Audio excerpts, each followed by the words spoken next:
ప్రభు అయిన యేసుక్రీస్తు నామంలో అందరికీ హృదయపూర్వక వందనాలు. ఈరోజు దేవుని యొక్క మాటలు.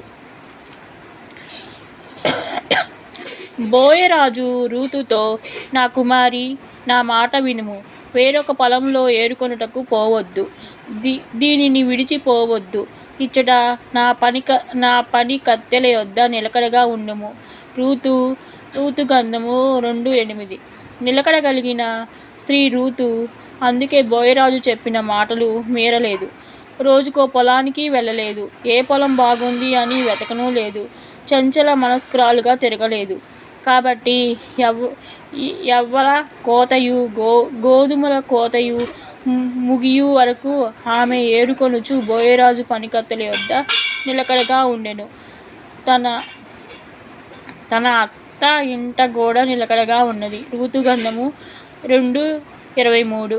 ఒకే పొలంలో నిలకడగా ఉండటం, ఒకే ఇంటిలో నిలకడగా ఉండటం రూతు యొక్క స్థిరత్వమైన జీవితానికి సాదృశ్యం. ఏ పొలం బాగుంది, ఎక్కడ ఎక్కువ దొరుకుతుంది, ఎక్కడ స్నేహితులు ఉన్నారు, ఇవేమీ రూతు చూడలేదు. కొంతమంది తాము చేసే ఉద్యోగం విషయంలో, వారుండే నివాస విషయంలో, సెల్ ఫోన్లు వాడే విషయంలో తరచుగా మారుస్తూ ఉంటారు. చంచల మనస్కులుగా ఉంటారు.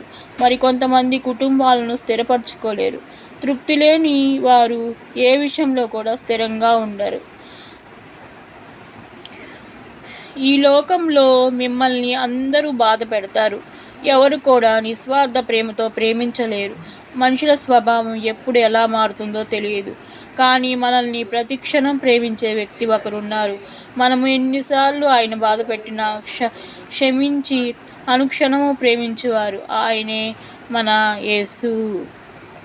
మూడువారిన జీవితాలను చిగురింపచేయగలవు నీవు. మూడువారిన జీవితాలను చిగురింపచేయగలవు